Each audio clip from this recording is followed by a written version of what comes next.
चलिए रुक करते हैं एक बड़ी खबर की तरफ। इराक के मौसूल में मौजूद 40 भारतीयों के अपहरण की खबर आ रही है, लेकिन विदेश मंत्रालय ने अपनी ओर से इस खबर की अभी तक कोई पुष्टि नहीं की है। हालांकि विदेश मंत्रालय ने यह जरूर कहा है कि उन 40 भारतीयों से अब तक कोई संपर्क नहीं हो पाया है।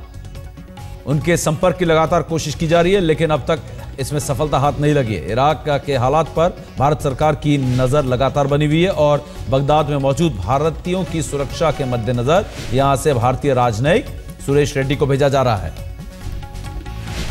लगातार खबर आ रही है कि 40 भारतीयों का अपहरण किया गया है इराक में, लेकिन एक बहुत अजीब बात है ये, और शायद चौंकाने वाली बात भी है कि विदेश मंत्रालय का कहना है कि अब तक उनसे कोई संपर्क नहीं हो पाया, इसलिए इस बात की पुष्टि हम नहीं कर सकते कि उनका अपहरण हुआ है। लेकिन संपर्क क्यों नहीं हो पा रहा है अगर अपहरण नहीं हुआ, ये भी एक बहुत बड़ा सवाल।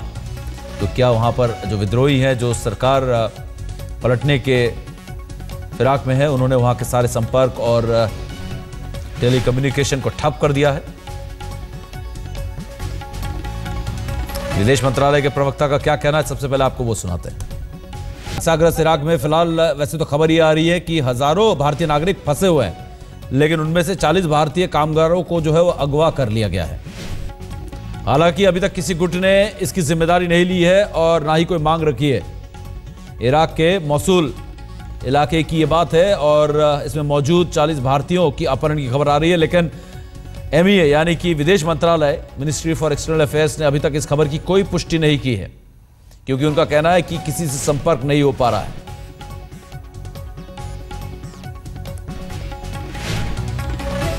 भारतीय वायुसेना के विमान भी तैयार हैं इराक जाने के लिए और वहां से एयरलिफ्ट करने के लिए। हजारों भारतीय जो वहां पर फंसे हुए हैं उनको वहां से निकालने के लिए भारतीय नर्सेज भी हैं जो कि केरला की हैं। केरला के मुख्यमंत्री भी लगातार ये मांग कर रहे हैं कि वहां के हालात पर नजर रखी जाए। रीमा पराशर हमारी संवाददाता इस वक्त हमारे साथ फोन लाइन पर है। रीमा, समझ में नहीं आ रहा है कि 40 कहा जा रहा है कि कामगारों को अगवा कर लिया गया है, लेकिन विदेश मंत्रालय कह रहा है कि कोई संपर्क नहीं हो पा रहा है, तो कोई पुष्टि नहीं की जा सकती। हजारों भारतीय भी वहां पर फंसे हुए हैं। इस परिस्थिति को देखते हुए भारत का रुख क्या है और इन 40 जो भारतीय हैं उनके बारे में क्या रिपोर्ट्स हैं? देखिए, जो हमारे सूत्र बता रहे हैं विदेश मंत्रालय के, सीधे तौर पर संपर्क की जहां तक बात की जा रही है वो नहीं हो पा रहा है, क्योंकि कम्युनिकेशन की जितनी लाइनें हैं वो सब इस वक्त कटी हुई हैं। यही वजह है कि भारतीयों के साथ कोई संपर्क नहीं हो पा रहा है और अब संपर्क साधने के लिए सीधे सीधे सुरेश रेड्डी, जो कि पूर्व एम्बेसडर रह चुके हैं इराक के, उन्हें भेजा जा रहा है और वो आज शाम तक निकल जाएंगे। इसके अलावा दूसरी बात जो है समीप, वो ये है कि सीधे सीधे विदेश मंत्री सुषमा स्वराज पूरी तरह से हालात पर नजर रखे हुए हैं। पल पल वो अपने ऑफिसर से बात कर रही हैं और जानकारी लेने की कोशिश की जा रही है, जो भी ज्यादा से ज्यादा जानकारी मिल पाए। लेकिन भारत सरकार नजर तो बनाए हुए है, लेकिन अब संपर्क साधने की क्योंकि कोई कोशिश नहीं हो पा रही है वहां पर, और यही वजह है कि सुरेश रेड्डी को भेजा जा रहा है। रीमा, सुरेश रेड्डी को भेजा जा रहा है, इससे कितना मामला जो है सुलझेगा? क्योंकि माना जाता है कि उनके संपर्क इराक में बहुत अच्छे हैं।